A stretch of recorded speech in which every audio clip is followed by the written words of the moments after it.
CM Yogi Adityanath देंगे स्वागत। 50 बसों, 38 इंटरस्पेस्टर, 12 वैन का करेंगे फ्लैग ऑफ। 4100 इलेक्ट्रिक वाहन स्वामियों को देंगे अनुदान राशि।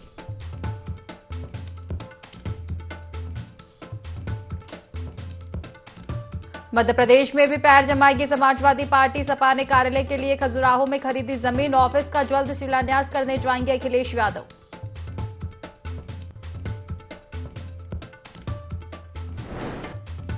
पूर्व राष्ट्रपति रामनाथ कोविंद का हमीरपुर द्वारा कार्यक्रमों को लेकर डीएम एसपी ने किया निरीक्षण, तैयारियों का लिया जायजा।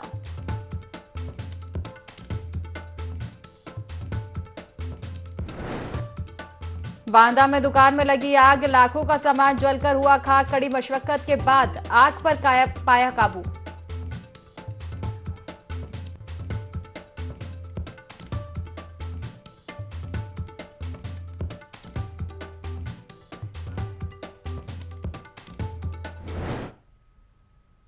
नमस्कार, IND 24 देख रहे हैं आप और मैं हूं आपके साथ खुशी व्यास। चलिए रुक करेंगे बड़ी खबर की ओर। लखनऊ से आपको बता दें जहां सीएम योगी आदित्यनाथ स्वागत देंगे। आपको बता दें कि 50 बसों, 38 इंटरस्पेस्टर और 12 वैन का फ्लैग ऑफ करेंगे। आपको बता दें कि 4100 इलेक्ट्रिक वाहन स्वामियों को अनुदान राशि भी देंगे। महिला चालकों के प्रशिक्षण के लिए MOU साइन होगा। लखनऊ से खबर हम आप तक पहुंचवा रहे हैं। सीएम योगी आदित्यनाथ बड़ी सौगात देने वाले हैं। 50 बसों, 38 इंटरसेप्टर, 12 वैन का फ्लैग ऑफ करने वाले हैं। इसी के साथ आपको बता दें कि 4100 इलेक्ट्रिक वाहन स्वामियों को अनुदान राशि भी देंगे। महिला चालकों के प्रशिक्षण के लिए MOU साइन हुआ है और यूपी कौशल विकास मिशन के तहत MOU होगा। 5 KD CM आवास पर दोपहर 2 बजे कार्यक्रम होगा। तो खबर ये लखनऊ से हम आपको बता रहे हैं जहां सीएम योगी आदित्यनाथ बड़ी सौगात देने वाले हैं। 50 बसों की, 38 इंटरसेप्टर और 12 वैन का फ्लैग ऑफ करने वाले हैं। 4100 इलेक्ट्रिक वाहन स्वामियों को अनुदान राशि भी देंगे। महिला चालकों के प्रशिक्षण के लिए MOU साइन होगा। तो यूपी कौशल विकास मिशन के तहत ये MOU साइन होगा। 5 KD CM आवास पर दोपहर 2 बजे कार्यक्रम होगा।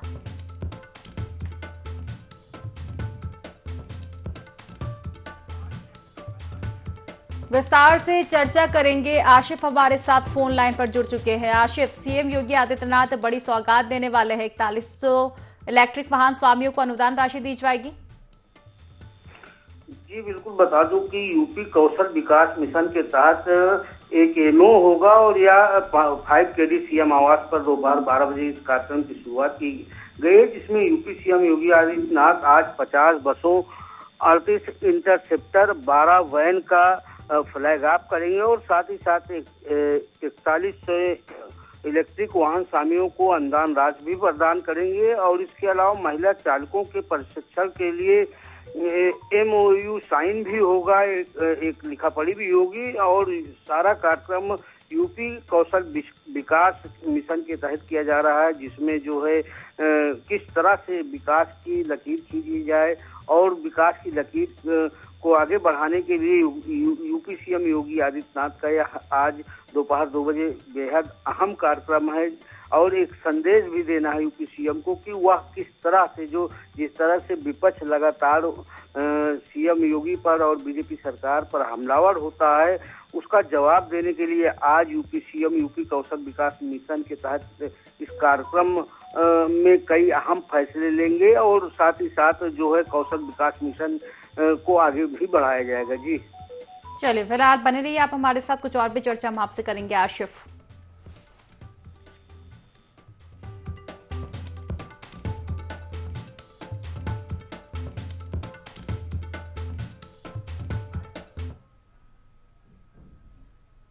चलिए लखनऊ से आपको अगली खबर बता दें जहां समाजवादी पार्टी अब मध्य प्रदेश में पैर जमाएगी। आपको बता दें कि समाजवादी पार्टी ने ऑफिस के लिए खजुराहो में जमीन खरीदी है। खजुराहो को मुख्यालय बनाकर काम करेगी सपा। मध्य प्रदेश के बुंदेलखंड और चंबल पर फोकस रहेगा। ऑफिस का शिलान्यास करने जल्द ही अखिलेश यादव भी आएंगे। तो देखिए, समाजवादी पार्टी अब मध्य प्रदेश में भी पैर पसारने जा रही है। सपा ने ऑफिस के लिए खजुराहो में जमीन खरीदी है, जहां मुख्यालय बनाकर काम करेगी सपा। देखिए, मध्य प्रदेश के बुंदेलखंड और चंबल पर पूरा फोकस रहेगा सपा का। ऑफिस का शिलान्यास करने के लिए जल्द ही अखिलेश यादव भी आएंगे। चलिए, आसिफ हमारे साथ लगातार बने हुए हैं, चर्चा हम उनसे करेंगे। आसिफ, देखा जाए तो राजनीतिक गलियारे में लगातार देखा जाए तो हलचलें तेज होती रहती है, लेकिन अब सपा मध्य प्रदेश में भी पैर जमाने जा रही है, जमीन खरीदी है मुख्यालय के लिए मध्य प्रदेश में और बुंदेलखंड पर पूरा फोकस। सपा सुप्रीमो अखिलेश यादव अब पार्टी का यानी समाजवादी पार्टी का दायरा बढ़ा रहे हैं और दूसरे प्रदेशों में जो है पैर जमाना शुरू कर दिए हैं। अगर बात करें मध्य प्रदेश की तो मध्य प्रदेश में जो एमपी चुनाव हुआ है उसमें जो है समाजवादी पार्टी को काफी संजीवनी मिली है, क्योंकि जो सूत्रों का दावा है, जो अनुमान लगाया जा रहा है, जो आंकड़े सामने आने वाले हैं, उससे साफ तौर पर जाहिर है कि एमपी में अब जो समाजवादी पार्टी के प्रत्याशी हैं उनके वोटों में बढ़त होगी। अगर पिछले एमपी विधानसभा की बात करें तो उससे ज्यादा जो है उपलब्धि समाजवादी पार्टी को मिलने जा रही है। तो ऐसे में सपा मुखिया अखिलेश यादव जो है अब मिशन 2024 यानी लोकसभा चुनाव की तैयारियों में भी जुड़ गए हैं और उनका खास फोकस भी एमपी में रहेगा, क्योंकि एमपी में जिस तरह से समाजवादी पार्टी का जनाधार बढ़ने के आसार दिखा रहे हैं उससे काफी सपा सुप्रीमो उत्साहित भी हैं। यही वजह है कि अब समाजवादी पार्टी अपना पैर एमपी में जमाएगी और खजुराहो को मुख्यालय बनाकर मध्य प्रदेश के बुंदेलखंड और चंबल इलाके में भी फोकस करेगी और साथ ही साथ जो अन्य जिले हैं अगल बगल के जिले में भी है तो वहां पर भी सपा कार्यकर्ता और नेता एक्टिव हो जाएंगे, जिससे लोकसभा चुनाव में जो है समाजवादी पार्टी को बिल्कुल आसिम, कहा जा सकता है कि लोकसभा चुनाव की पूरी तैयारी में सपा दिखाई दे रही है और अब मध्य प्रदेश में भी कहीं ना कहीं पूरा फोकस सपा का रहेगा। चलिए, फिलहाल शुक्रिया आपका तमाम जानकारी साझा करने के लिए।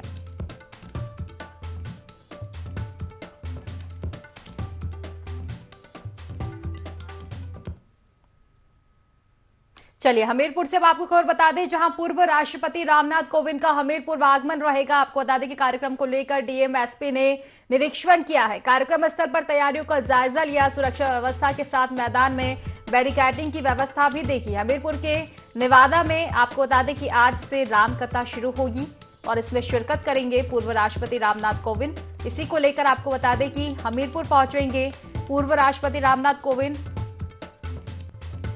तो देखिए, रामनाथ कोविंद हमीरपुर पहुंचेंगे, इसको लेकर तमाम व्यवस्थाएं की जा रही है। कार्यक्रम को लेकर डीएम एसपी ने निरीक्षण किया है, कार्यक्रम स्थल का तैयारियों को लेकर जायजा लिया, सुरक्षा व्यवस्था के साथ मैदान में बैरिकेडिंग व्यवस्था भी देखी गई है। तो हमीरपुर के नेवादा में आज से रामकथा शुरू होगी, रामकथा में शिरकत करेंगे पूर्व राष्ट्रपति रामनाथ कोविंद और इसी को लेकर तमाम तैयारियां की जा रही है। डीएम एसपी ने निरीक्षण किया है तमाम व्यवस्थाओं को लेकर।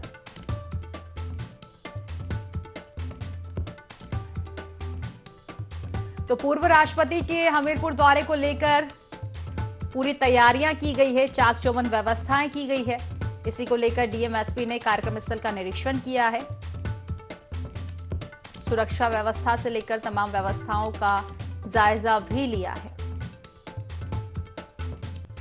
देखिए, हमीरपुर के नेवादा में आज से रामकथा शुरू होगी और इस रामकथा में पूर्व राष्ट्रपति रामनाथ कोविंद शिरकत करेंगे। तो इसी को लेकर पूरी तैयारियां की जा रही है और इन्हीं तैयारियों का जायजा लेने के लिए डीएम एसपी ने निरीक्षण किया है। आपको बता दें कि पूर्व राष्ट्रपति रामनाथ कोविंद हमीरपुर के नेवादा पहुंचेंगे और इसी को लेकर तमाम तैयारियां की जा रही है। चलिए, विस्तार से चर्चा करेंगे। ब्यूरो चीफ विनय हमारे साथ फोन लाइन पर जुड़ चुके हैं। विनय, पूर्व राष्ट्रपति का हमीरपुर दौरा रहने वाला है, क्या कुछ व्यवस्थाएं? बिल्कुल, आपको बता दूं कि आज पूर्व राष्ट्रपति रामनाथ कोविंद जो है हमीरपुर पहुंच रहे हैं और यहाँ पे जो है नेवादा में जो है रामकथा होने जा रही है, तो उसी में जो है मुख्य अतिथि के तौर पे वहाँ पे पहुंचेंगे और उसको लेकर के जो है प्रशासन ने तैयारियां भी कर ली है। डीएमएसपी ने जो है मौके का निरीक्षण भी किया है और लगभग वो 2 बजे के करीब में जो है वहाँ पर पहुंचेंगे और सुरक्षा व्यवस्था की पूरी जो है बैरिकेडिंग भी कर दी गई है कि जिससे किसी प्रकार की कोई चूक ना हो। और ड्रोन कैमरे हैं और भी तरीके की जो सुरक्षा व्यवस्था जो है प्रशासन द्वारा यहाँ पे मुहैया कराई गई है। चलिए, फिलहाल शुक्रिया आपका तमाम जानकारी साझा करने के लिए विनय। वाली खबरों में आगे बढ़ेंगे। पीलीभीत से आपको खबर बता दें, जहां उद्यान विभाग में करोड़ों के घोटाले का मामला सामने आया है। आपको बता दें कि पौधशाला समेत ड्रिप सिंचाई की आड़ में 10 करोड़ का घोटाला किया गया है। करोड़ों के घोटाले की शिकायत के बाद डीएम ने जांच टीम बनाई है। विभाग के अधिकारी बिल बाउचर खर्च का रिकॉर्ड अभी फिलहाल नहीं दे पाए हैं। उद्यान विभाग के अफसरों पर घोटाले का आरोप लगाया गया है। तो पीलीभीत से खबर आप तक पहुंचवा रहे हैं। उद्यान विभाग में करोड़ों के घोटाले का मामला सामने आया है। आपको बता दें कि पौधशाला समेत ड्रिप सिंचाई की आड़ में 10 करोड़ रुपए का घोटाला किया गया है। घोटाले की शिकायत के बाद डीएम ने अब जांच टीम बना ली है। जांच पड़ताल लगातार जारी है। तो देखिए, उद्यान विभाग के अफसरों पर घोटाले का आरोप लगाया गया है। हालांकि मामले में कार्रवाई लगातार जारी है। तो पीलीभीत से खबर आप तक पहुंचा रहे हैं। उद्यान विभाग में करोड़ों के घोटाले का ये पूरा मामला सामने आ रहा है। पौधशाला समेत ड्रिप सिंचाई की आड़ में 10 करोड़ का घोटाला किया गया। करोड़ों के घोटाले की शिकायत के बाद डीएम ने जांच टीम बना ली है। जांच पड़ताल लगातार जारी है। विस्तार से चर्चा करेंगे। ब्यूरो चीफ विनय हमारे साथ फोन लाइन पर जुड़ चुके हैं। विनय, ये बड़े और करोड़ों के घोटाले का मामला सामने आ रहा है। उद्यान विभाग में अफसरों पर आरोप भी है। फिलहाल क्या कुछ कार्रवाई?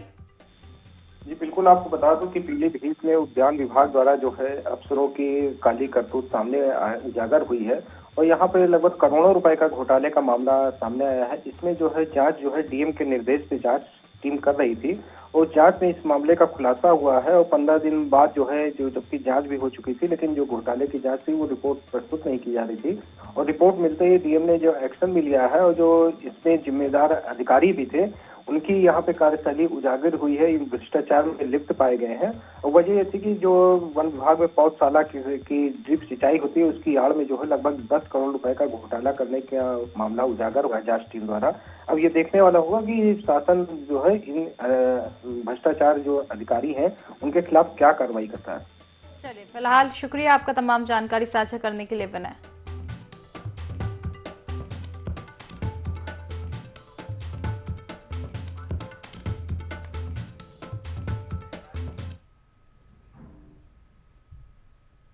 चलिए, बांदा से अब आपको खबर बता दें, जहां एक दुकान में भीषण आग लगी है। लाखों का सामान इस दौरान जलकर खाक हो चुका है। हालांकि कड़ी मशक्कत के बाद आग पर फिलहाल काबू पा लिया है।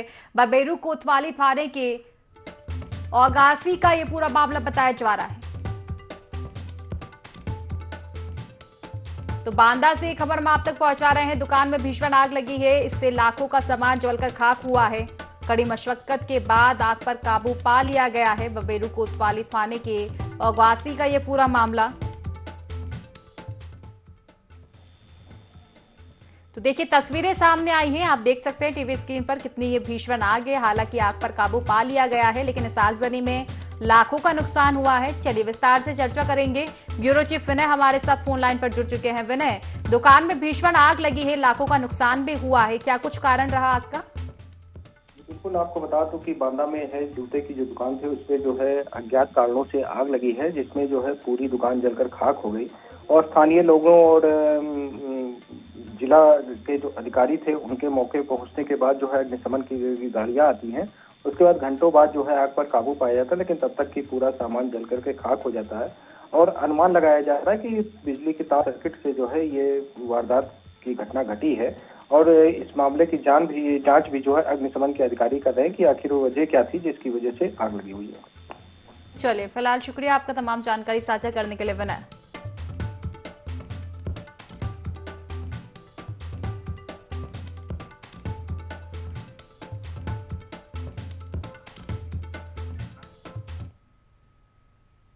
चलिए, लखनऊ से आपको खबर बता दें, जहां पूर्व विधायक अमरमणि त्रिपाठी की अब मुश्किलें बढ़ सकती है। आपको बता दें कि एमपी एमएलए कोर्ट ने गैर जमानती वारंट जारी किया है। एसपी को स्पेशल टीम बनाकर गिरफ्तार करने का आदेश भी दिया गया है।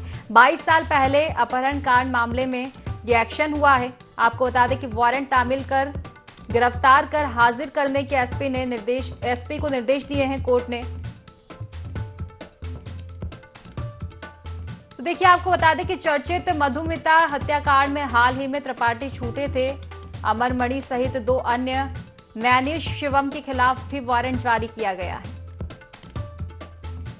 तो लखनऊ से खबर हम आप तक पहुंचा रहे हैं। पूर्व विधायक अमरमणि त्रिपाठी की मुश्किलें बढ़ सकती है क्योंकि एमपी एमएलए कोर्ट ने गैर जमानती वारंट उनको जारी किया है। एसपी को स्पेशल टीम बनाकर गिरफ्तार करने का आदेश भी कोर्ट ने दिया है। तो कोर्ट ने एसपी को आदेश दिया है कि वारंट तामील कर गिरफ्तार कर हाजिर करे त्रिपाठी को। तो देखिए, आपको बता दें कि चर्चित मधुमिता हत्याकांड में हाल ही में त्रिपाठी छूटे थे और अब एक बार फिर से गैर जमानती वारंट उनको जारी किया गया है।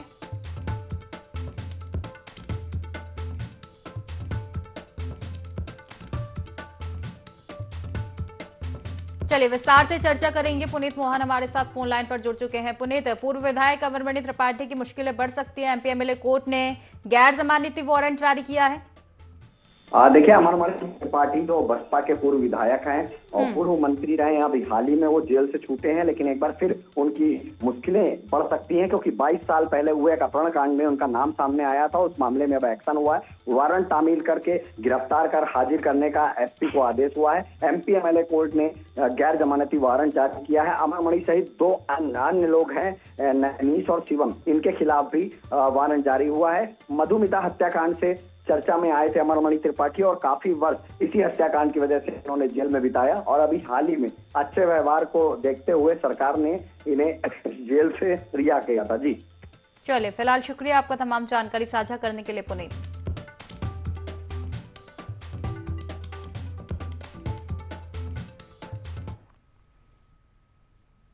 तो चलिए लखनऊ से आपको खबर बता दें, जहां ईडी ने राशिद नसीम के करीबी अभिषेक को गिरफ्तार किया है। आपको बता दें कि श्राइन सिटी के निदेशक का करीबी बताया जा रहा है अभिषेक सिंह, जिसकी गिरफ्तारी हुई है। कोर्ट ने अभिषेक सिंह की 6 दिन की ईडी रिमांड भी मंजूर की है। मामले में करीब 250 से ज्यादा एफआईआर दर्ज हो चुकी है। राशिद नसीम ने लोगों से वसूली के लिए एजेंट बनाया था। मामले में ईडी 128 करोड़ रुपए की संपत्ति जब्त कर चुकी है। तो ईडी की ये बड़ी कार्रवाई सामने आई है लखनऊ से, जहां राशिद नसीम के करीबी अभिषेक को गिरफ्तार किया गया है। श्राइन सिटी के निदेशक का करीबी बताया जा रहा है अभिषेक सिंह, जिसकी गिरफ्तारी हुई है। कोर्ट ने अभिषेक सिंह की 6 दिन की ईडी रिमांड भी मंजूर की है। तो देखिए, मामले में करीब अब तक 250 से ज्यादा एफआईआर भी दर्ज हो चुकी है। राशिद नसीम ने लोगों से वसूली के लिए एजेंट बनाया था अभिषेक को। मामले में ईडी 128 करोड़ रुपए की संपत्ति जब्त कर चुकी है।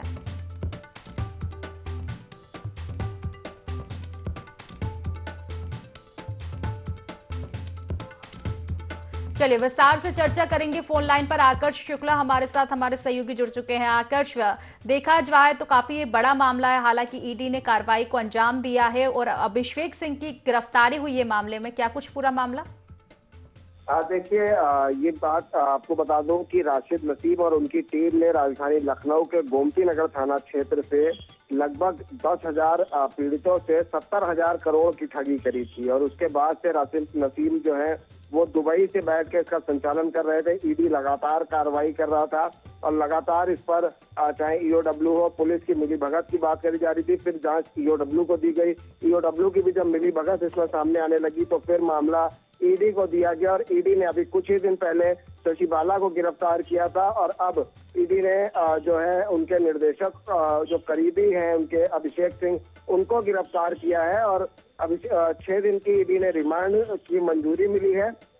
मामले में 250 से ज्यादा एफआईआर इसमें दर्ज हो चुकी है। हालांकि अगर गोमती नगर थाने की बात करी जाए तो सिर्फ गोमती नगर थाने में ही लगभग 400 एफआईआर दर्ज थी, लेकिन सेम पीड़ितों की होने की वजह से कुछ एफआईआर को मर्ज किया गया था। इस वजह से जो है राशिद नसीम है उन्होंने लोगों को वसूली के लिए एजेंट बनाया था और इसी मामले पर ईडी ने अब कार्रवाई करी है। जी चलिए, फिलहाल शुक्रिया आपका तमाम जानकारी साझा करने के लिए।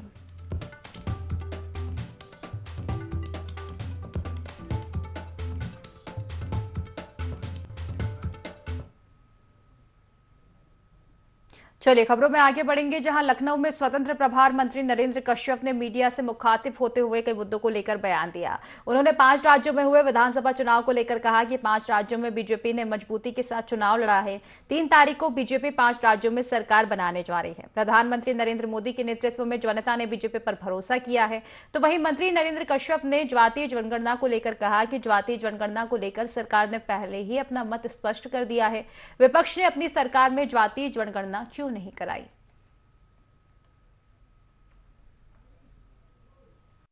मध्य प्रदेश में एग्जिट पोल के माध्यम से सरकार बनाने की दिशा में आगे बढ़ रहे हैं।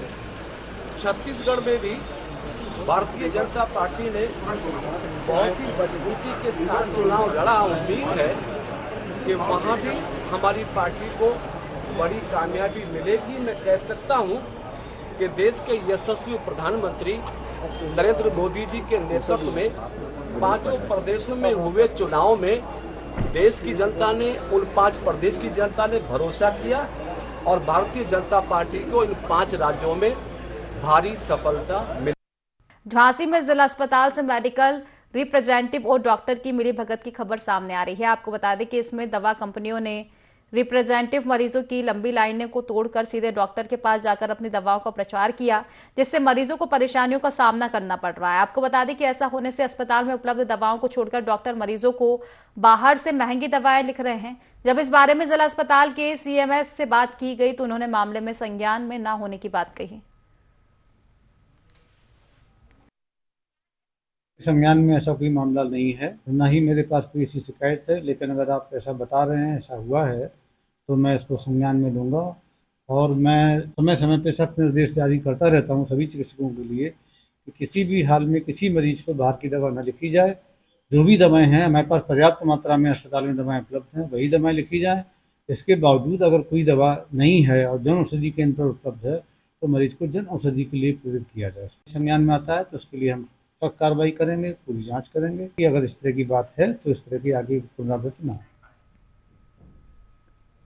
तो देश में लोकसभा चुनावों को लेकर हर राजनीतिक पार्टी अपनी अपनी तैयारी में जुट गई है। वहीं सत्ताधारी पार्टी भाजपा ने भी अपनी ताकत बढ़ा ली है, हर संभव प्रयास भी शुरू कर दिए हैं। हाल ही में भारतीय जनता पार्टी में बड़ी ज्वाइनिंग करवाई गई है, जिसमें प्रदेश के डिप्टी सीएम ब्रजेश पाठक ने कई दलों के नेताओं को भाजपा में शामिल करवाया, जिनमें बनवारी लाल कंछल, नरेंद्र सिंह कुशवाहा, अशोक कुमार कुशवाहा, उमाशंकर मिश्रा के साथ सरदार मनजीत सिंह, वेद प्रकाश शास्त्री और आरिफ महमूद आरएलडी पार्टी छोड़कर बीजेपी में शामिल हुए हैं। साथ ही अवधेश कुमार सिंह ने कांग्रेस को छोड़कर बीजेपी का दामन थामा है। तो देखिए, लोकसभा चुनाव की तैयारियां अब जोरों शोरों से चल रही है। तमाम जो बड़ी पार्टियां हैं तैयारियों में जुट चुकी है और इसी कड़ी में अगर भाजपा की हम बात करें तो काफी अलर्ट मोड पर नजर आ रही है भाजपा। इसी कड़ी में डिप्टी सीएम ने कई लोगों को भारतीय जनता पार्टी में शामिल करवाया है। आपको बता दें कि कई दिग्गज अन्य पार्टियों को छोड़कर भारतीय जनता पार्टी में शामिल हुए हैं और कहीं न कहीं लोकसभा के चुनाव में ये बड़ा फायदा कर सकती है बीजेपी को।